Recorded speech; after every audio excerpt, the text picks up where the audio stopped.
Hola, en este video veremos la interfaz del programa Tumulhype en su versión 4 profesional. En la parte superior izquierda encontramos el menú de escenas, en el cual podremos ver una miniatura de cada escena o slide que vayamos creando. Para crear una escena o un slide nuevo, en la parte superior encontramos el botón de más, y esto nos creará un slide o una escena nueva. El siguiente botón es el de diseños, en el cual también podremos seleccionar entre diferentes medidas aproximadas para crear los puntos de rotura o los media queries en HTML. El menú de diseños por lo general no lo utilizamos en el proceso de contenidos. El siguiente botón es el de elementos, en el cual de una lista desplegable podremos seleccionar cada uno de los elementos que podemos insertar en nuestros contenidos, como texto, botones, imágenes, videos, widgets HTML para embeber contenido, formas geométricas como el rectángulo, la elipse, y adicional en esta última actualización se incluye una herramienta de Bezier o forma vectorial y el lápiz, que vendría a ser la función de mano alzada. El siguiente botón es el de símbolos, en el cual podremos crear un nuevo símbolo a partir de la selección. De igual manera, símbolos persistentes o duplicar símbolos. En la zona central superior encontramos las opciones de agrupar, desagrupar y de organizar los diferentes elementos dispuestos en cada uno de los slides. Hacia la zona derecha encontramos la opción de zoom para acercar y alejar, y también el botón de vista previa, en el cual podremos seleccionar el navegador en el cual queremos visualizar nuestro contenido. Hacia la zona derecha encontramos el botón de inspector y recursos, que lo veremos más adelante. En la zona central encontramos pues el slide o cada una de las escenas con unas guías en la parte superior que van en píxeles. Las guías superior y lateral en píxeles. Estas guías nos sirven para crear guías de apoyo, ¿sí? En la parte inferior encontramos el timeline o los controles temporales. Estos controles temporales funcionan por frames por segundo. Cada segundo son 30 fotogramas, ¿sí? En la zona derecha de este timeline encontramos las opciones de modificar la visualización para ver el zoom.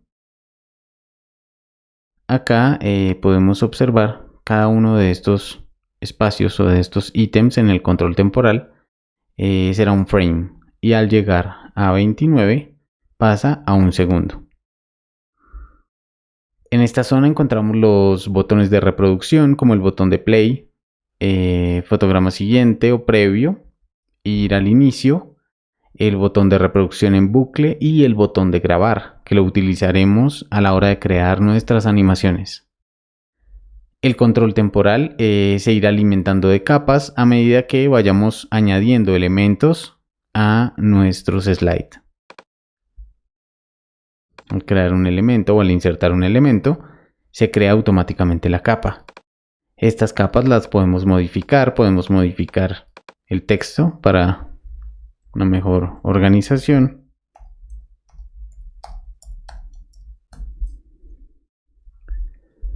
Adicional, contamos con las acciones de control temporal, que nos permitirán controlar, como su nombre lo indica, los controles temporales y ejecutar sentencias de JavaScript, que eso lo veremos más adelante.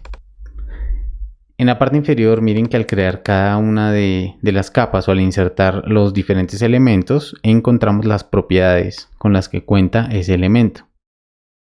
Eso también lo veremos más adelante cuando trabajemos con las animaciones.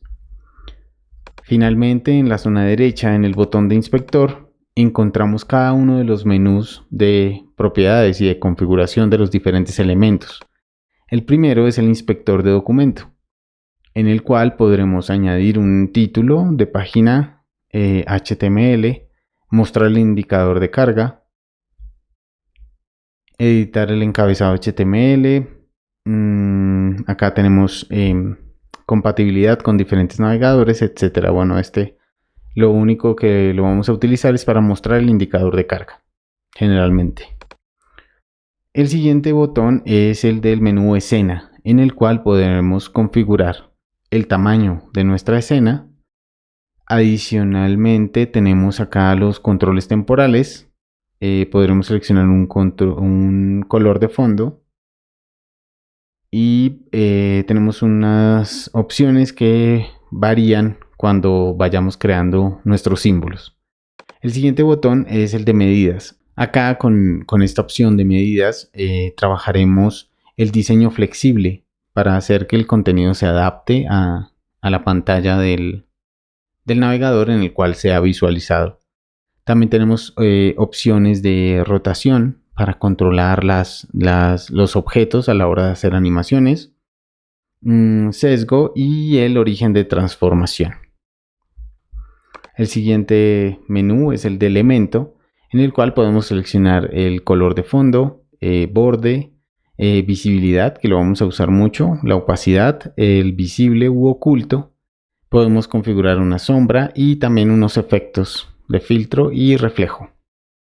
El siguiente es el menú de tipografía o de texto, en el cual podremos encontrar las diferentes fuentes que tengamos en nuestro documento, el tamaño, el estilo, color, la alineación, el espaciado entre letras y palabras, que sería el kerning o el tracking, la altura de línea y un sombreado de texto. Seguido a esto, en el menú de acciones podremos configurar las acciones que tendrá el elemento al ubicar el cursor encima, al quitarlo, al hacer clic, por ejemplo. El siguiente menú es el de física, en el cual podremos simular de una forma bastante interesante opciones como la gravedad, colisiones entre diferentes elementos. Eso lo veremos más adelante. Y finalmente el panel de identidad, en el cual nosotros podemos, como su nombre lo indica, asignar una identidad para los elementos y poder controlarlos después en sentencias de JavaScript, por ejemplo. En este caso trabajaremos el ID único del elemento. ¿Sí? Vamos a asignarle IDs a los elementos para poderlos controlar por JavaScript. Y finalmente el panel de recursos, en el cual se mostrará la biblioteca de cada uno de los recursos que tenemos nosotros en nuestro contenido.